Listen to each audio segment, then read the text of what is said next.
Very good evening, students.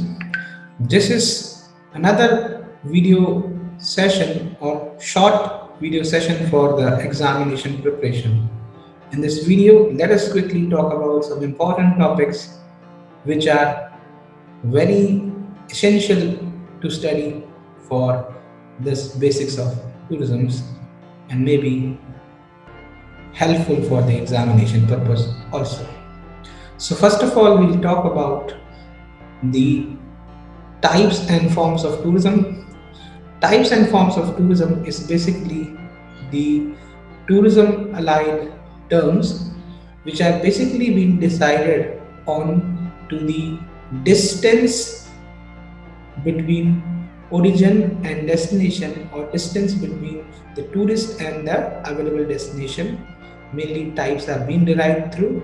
And once we are talking about the forms of tourism is basically the term being derived by the interest of a particular activity by a traveler or a tourist on that particular place called destination. So this is the basic idea by which these terms are derived through. As far as these specific terms are concerned, there is a very important term to be understood in terms of our learning, quick learning, that is internal tourism. Internal tourism is basically to be understood as the domain of, or within the type of the domestic tourism. But domestic tourism, we are specifically having certain words. Likewise, internal tourism or intra-regional tourism. Internal tourism is a tourism between the place of reference, may be called up as origin and destination within the country. So there is no visa required. So this is what the the internal tourism. But intra-regional tourism is the tourism specifically getting through within the similar kind of the cultural and environmental bubble, where the geography, climate, or the different cultural aspects are quite similar. And once you are talking about intra-regional, those are specific regions which are having lesser distance in between, have to be discussed for the context of that particular tourism. So intra-regional tourism will be considered as act of tourism within that particular close cultural bubble by the individual. So this is one of the way of understanding. Now let us talk about a very important topic that can also be called up as the current trends in the tourism scenarios in India. India have got a huge tourism business in terms of last 20 years, and within last 20 years or so, we have witnessed there are different types of trends are emerging. The basic main or major changes or trends which are occurring in a contemporary tourism trade in India is low budget category travelers' existence or their growth. It may be defined as there are opportunities for different types of business segments in the tourism market, and therefore people are traveled and they are encouraged by the service providers by creating the budget clientele support system or services. On the contrary, we can state there are different other types of trends like e-visa. E-visa is a trend by which we can understand that the facility for visa through electronic mode, or there is one more term we known for that, the visa on arrival. India is extending visa on arrival for many countries, so as the many countries are allowing the same for the tourists of Indian nationals. This is one of the trend. There are trends of different types of hotels is coming. Business type of travelers are getting through in the modern Corona scenario. The tourism business is about to change, but the studies related to that will be getting further once the Corona or COVID period will be over. As far as certain other trends are concerned, it is a modern trend witness that the low budget or the hotels, specifically different type of budget hotels with the help of boutique type of hotels is also emerging. So these are certain examples in this particular quest. let us try to understand another very important topic which needs to be understood in a way that is called grand tour. Grand tour is a term which is very popular term in terms of tourism students. Why? Because it is a term which have derived the different ideas for the tourism people entire world. Grand tour is basically a tour started in the Europe by the 17th and 19th centuries, and these 2 centuries or almost 200 years travel for the quest of knowledge. Likewise, we have in Indian context Deshatan or Tirthatan or maybe Paratan in the ancient concept. So, in terms of British, especially in Europe, in Europe, the Grand Tour is the total journey being planned by the educationist for the purpose of getting knowledge, and this was that much popular that initially it had contributed a lot to the modern mass tourism. People were traveled for getting the geographical knowledge, for having the cultural knowledge, and advantageous stage in terms of knowledge of having different entities like architecture, art, craft, and so many other cultural entities of Europe.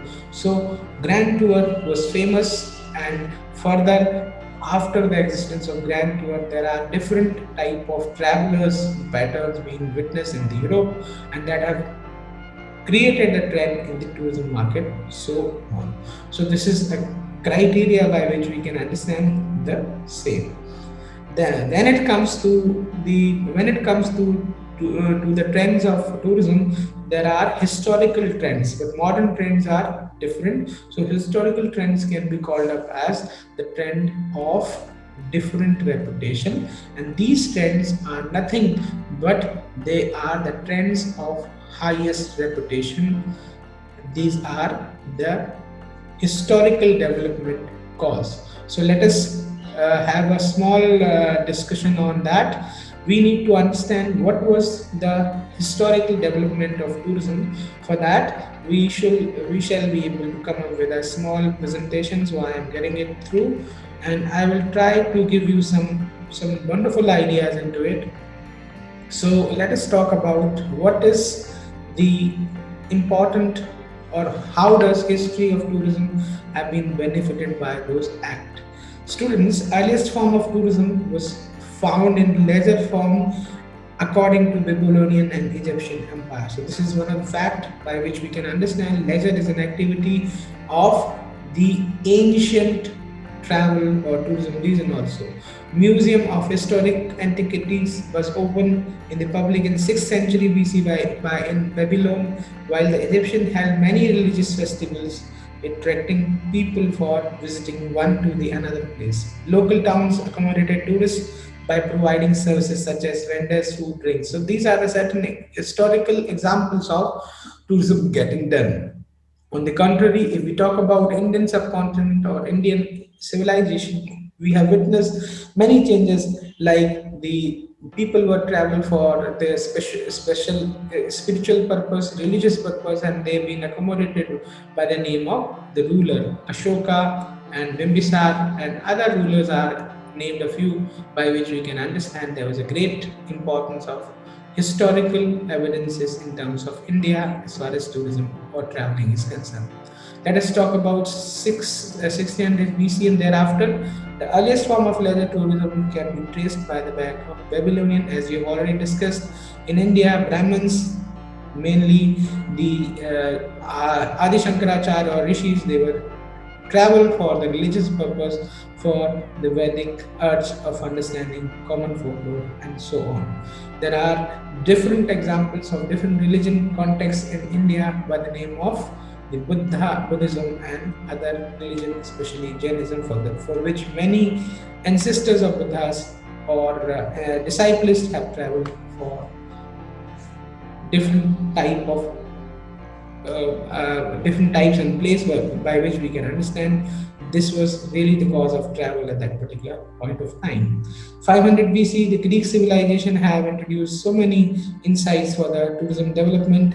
There are sporting events related to different reputation, have introduced the pleasure and participative aspect into that activities. As Athens is an example, followed by Olympia, where local sports persons and local spectators were there, and later on, the Greeks have extended their invitation to the other countries, and sports persons from the other countries were also being witnessed. So these are certain examples by which we can understand there are certain point of time tourism was there. As far as Roman Empire is concerned, Roman Empire had got foreign borders between England and Syria, and with the safe seas from different potential, there was travelers throughout the Europe. In Roman Empire, travel being witnessed by Sicily, Greece, Rhodes, Tory, and Egypt. From 300 AD, travel to the Holy Land also became very popular, and further later, the same term was known as holy day or holy days for the purpose of spiritual journey. So this way we can state that there are certain gradual contribution from the historical past for the development of tourism. Though tourism was not having the status of the modern time before than that of the Roman Empire. Roman Empire have attracted different intellectual for the different type of discussions all point of time, and they acted as a tourist, and they have contributed for the betterment of the modern tourism scenarios. The most fashionable resorts were also found in the Bay of Naples. Second homes were built in the rich near Rome's occupied primarily during springtime and local seasons. That meant for the Roman Empire had contributed a lot in terms of history. As far as in Middle Age eras are concerned, historical perspectives is very clear towards the development of tourism. Missionaries, saints, travelers, writers, and journalists have contributed a lot. Even in the Mughal time, people have traveled for the different purposes. Those are their personal or natural instinct for having the interest in archaeological sites and places of different reputation. So there were pilgrimage, there was a regular travel for leisure pleasure purposes and visiting friends in different eras. So this is what the time we can understand the historical development of tourism can be considered and understood in a context by which we can understand this is what the great importance throughout the world. Let us also have a quick look on the concept of annual holiday or paid holidays. Students, if we talk about the annual holiday or concept of paid holidays, annual holidays are very important term because once it was an industrialization, and after the rapid industrialization, inventions were getting through, and due to those inventions, people start working. People are having very hectic work schedule. By the name of people, you need to understand the term the workers. And the workers were treated like anything, so that they were required a time for their family and to recreate themselves, to provide them the benefit of all sort of their psychology. This concept of annual holiday comes in. But before that, annual holiday was as a concept of holy days, where those special, precious or auspicious days, precious in terms of they believe that these are the vacation days, and auspicious because they are being treated as holy days. So these holy days, people are used to have devoted their time for the spiritual purpose. Later, the concept converted into the holidaying, and holidaying is becoming a concept of annual holidays. And further, this annual holiday became the concept of paid holidays for the annual purpose, so that the tourist, by the name of those workers, they became the tourist and they can flourish their ideas by working in a better environment. So that is what we have to discuss. That is what we have discussed in this particular